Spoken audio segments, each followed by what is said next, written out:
নমস্কাৰ মোৰ অতি মৰমৰ ছাত্ৰ ছাত্ৰীসকল তোমালোক সকলোকে ইউটিউব চেনেল লাৰ্নিং পইণ্ট আছামৰ অন্য এটা নতুন ভিডিঅ'লৈ স্বাগতম জনাইছো।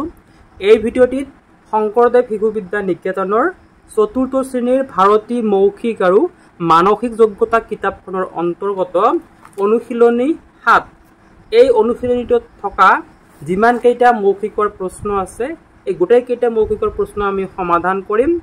তোমালোকে ভিডিঅ'টো শেষলৈকে চাবা আৰু ভিডিঅ'টো চাই ভাল পালে তোমালোকৰ বন্ধু বান্ধৱীৰ সৈতে শ্বেয়াৰ কৰিবা। আহাচোন দেৰি নকৰি ভিডিঅ'টো আৰম্ভ কৰোঁ। তোমালোকৰ ১ নম্বৰ প্ৰশ্নটো দিয়া আছে দুটা সংখ্যাৰ যোগফল ২৮ আৰু বিয়োগফল ১২ হ'লে সংখ্যা দুটা কি কি? দুটা সংখ্যা ইয়াৰে যোগফল দিয়া আছে আৰু বিয়োগফল দিয়া আছে, সংখ্যা দুটা উলিয়াব লাগে। এই অনুশীলনী ৭ত প্ৰায় ১০টা মান এনেকুৱা ধৰণৰ প্ৰশ্ন আছে। এতিয়া কথা হ'ল কেনেকৈ কৰিম, আমি কৰাৰ নিয়ম কি, কৰাৰ পদ্ধতি কি সেয়া আমি শিকিম। তোমালোকে খুব মনোযোগ দিবা, আজি শিকিলে কেতিয়াও পাহৰি নাযাবা, ঠিক আছে? চোৱা কি কৈছে, দুটা সংখ্যাৰ যোগফল ২৮ আৰু বিয়োগফল ১২। আমাৰ কাম হ'ব প্ৰথমতে এই সংখ্যা দুটাক আমি এবাৰ যোগ কৰিম আৰু এবাৰ বিয়োগ কৰিম। কেনেকৈ কৰিম, ইয়াতে সংখ্যা দুটা দি আছিলে ২৮ আৰু ১২। তো আমি কি কৰিম, এই ২৮ আৰু ১২ এবাৰ যোগ কৰিম আৰু এবাৰ ২৮ৰ পৰা ১২ বিয়োগ কৰিম। তো ২৮ আৰু ১২ যোগ কৰিলে হ'ব ৮ ২ ১০ কোনো হাতত ১ ২ ৩ ৪ ৪০ আৰু ২৮ৰ পৰা ১২ বিয়োগ কৰিলে হ'ব ৮ৰ পৰা ২ গ'লে ৬ ২ৰ পৰা ১ গ'লে ১ ঠিক আছে? তো আমি প্ৰথমতে কি কৰিলোঁ, সংখ্যা দুটাই এবাৰ যোগ কৰিলোঁ আৰু এবাৰ বিয়োগ কৰিলোঁ। এতিয়া আমি কি কৰিম, এই সংখ্যা দুটাক ২ৰে হৰণ কৰিম, মানে ২ৰে ভাগ কৰিম। ৪০ক ২ৰে ভাগ কৰিম, ১৬ক ২ৰে ভাগ কৰিম। তো ৪০ক ২ৰে ভাগ কৰিলে কিমান হ'ব, তোমালোকে সকলোৱে ভাগ কৰিব জানা নিশ্চয়। প্ৰথমে কৰিম ২ ২ ৪ আমি ০ ০ ভাগ কৰিম ০ ০ ২ৰে ৪০ ভাগ কৰিলে হ'ল ২০। এতিয়া আমি ভাগ কৰিম ২ আগুণ ১৬ ভাগ কিমান হ'ল ৮। এটা ২০ হ'ল আৰু এটা ৮ হ'ল, ঠিক আছে? চোৱা আমি সংখ্যা দুটা কি পালোঁ, এটা পালোঁ ২০ আৰু আনটো পালোঁ ৮। যদি ২০ আৰু ৮ আমি যোগ কৰোঁ তেনেহ'লে আমি ২৮ পাম আৰু ২০ৰ পৰা ৮ বিয়োগ কৰিলে আমি ১২ পাম। তাৰমানে আমাৰ অংকটো শুদ্ধ হৈছে। এইটো একেবাৰে সহজ হয়, একেবাৰে সোজা পদ্ধতি। তোমালোকে কি কৰিবা, প্ৰথমতে সংখ্যা দুটা যোগ কৰিবা, তাৰপিছত ডাঙৰটোৰ পৰা সৰুটো বিয়োগ কৰিবা। এই যোগফল আৰু বিয়োগফল দুটাক ২ৰে হৰণ কৰিবা। যি দুটা সংখ্যা পোৱা যাব সেই দুটা সংখ্যা হৈছে সংখ্যা দুটা। যদি এতিয়া আমি ২ নম্বৰ অংকটো কৰোঁ তেতিয়া একেবাৰে আকৌ ক্লিয়াৰ হৈ যাব। ২ নম্বৰ অংকটোত কি দিয়া আছে, দুটা সংখ্যাৰ যোগফল ৩৫ আৰু বিয়োগফল ১৫ হ'লে সংখ্যা দুটা কি কি?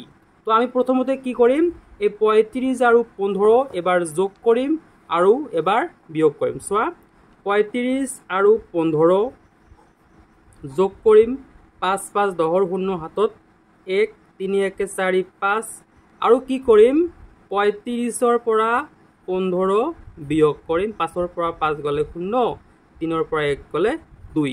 আমি পালোঁ ৫০ আৰু পালোঁ ২০। এতিয়া আমি ৫০কো ২ৰে হৰণ কৰিম আৰু ২০কো ২ৰে হৰণ কৰিম। তো ৫০ক ২ৰে হৰণ কৰিলে হ'ব ২৫ আৰু ২০ক ২ৰে হৰণ কৰিলে হ'ব ১০। তো এটা পালোঁ আমি ২৫ আৰু আনটো পালোঁ আমি ১০। তো এটা পালোঁ আমি কিমান ২৫, আনটো পালোঁ আমি কিমান ১০। এতিয়া চোৱা ২৫ আৰু ১০ যোগ কৰিলে কিমান হ'ব ৩৫ আৰু ২৫ৰ পৰা ১০ বিয়োগ কৰিলে কিমান হ'ব ১৫। তাৰমানে আমাৰ অংকটো শুদ্ধ হৈছে। তোমালোকৰ ১ ২ ৩ ৪ ৫ আৰু ৬ এই ৬টা প্ৰশ্ন ছেম।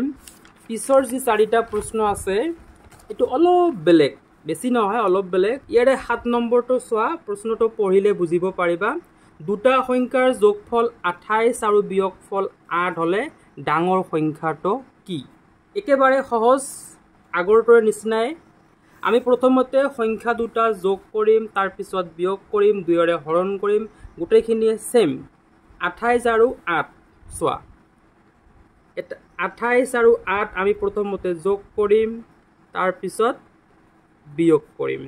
যোগ কৰিলে ৮ 6 হাতত 1 2 3 4 হ'ল 28 পৰা বিয়োগ কৰিম 8 পৰা 8 গলে 19 তেতিয়া হ'ব 220 এতিয়া আমি 2 এৰে হৰণ কৰিম 2 1 গুণ 2 1 6 2 8 গুণ কৰলো আমি 2 6 হৰণ কৰিলো এতিয়া আমি 20 হৰণ কৰিম 29 হ'ল এটা দুটা সংখ্যা পালো এটা হৈছে 18 আৰু আনটো হৈছে 10 এই সংখ্যা দুটাৰ ডাঙৰ কোনটো 10 নে 18 নিশ্চয় 18 গতিকে আমাক যেহেতু ডাঙৰ সংখ্যাটো উলিয়াব দিছে গতিকে ডাঙৰ সংখ্যাটো হ'ব 18 ঠিক আছে ঠিক তেনেকৈ 8 নম্বৰত দিয়া আছে দুটা সংখ্যাৰ যোগফল 8520 হিয়তৰ বিয়োগফল 360 হলে হিয়তৰ ডাঙৰ সংখ্যাটো নিৰ্ণয় কৰা একে কথা 9 নম্বৰটো দিয়া আছে দুটা সংখ্যাৰ যোগফল 30 আৰু বিয়োগফল 20 হলে সৰু সংখ্যাটো কি সেম সৰুটো উলিয়াব কৈছে এতিয়া চোৱা তোমালোকৰ একেবাৰে শেষৰ প্ৰশ্নটো হৈছে দুটা সংখ্যাৰ বিয়োগফল 495 সৰু সংখ্যাটো 199 হলে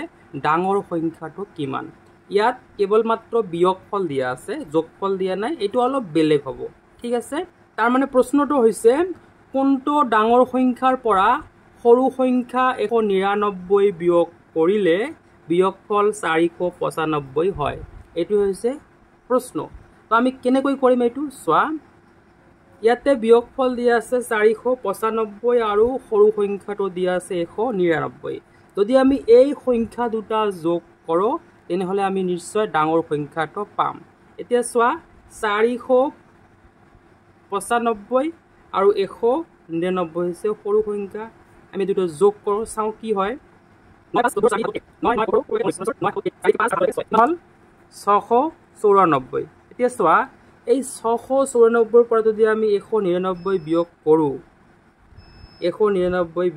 কৰো যদি 495 হয় তেনেহলে অংকটো শুদ্ধ হৈছে যদি নহয় তেনেহলে ভুল হৈছে এতে কৰি চাও বিয়োগ কৰো 495 তো এইটো হৈছে বিয়োগফল এইটো হৈছে সৰু সংখ্যা আৰু এইটো হৈছে ডাঙৰ সংখ্যা তো ডাঙৰ সংখ্যাটো হৈছে আমাৰ 694 কিমান হৈছে 694 তোমালোকে নিশ্চয় বুজিব পাৰিছা আৰু নিশ্চয় পৰীক্ষাটো কৰিব পাৰিবা তো মৰমৰ ছাত্ৰ ছাত্ৰীসকল আমাৰ অনুশীলনী 7ত থকা প্ৰশ্ন এইকেইটাই আছিল ভিডিওটো শেষলৈকে চোৱাৰ বাবে ধন্যবাদ জনাইছো আমি পিছৰ পৰ্যায়ত লাহে লাহে এই মৌখিক কিতাপখনত থকা প্ৰতিটো অনুশীলনী খুব সুন্দৰকৈ তোমালোকে বুজি পোৱাকৈ আমি সমাধান কৰিম আজিলৈ ইমানেই ধন্যবাদ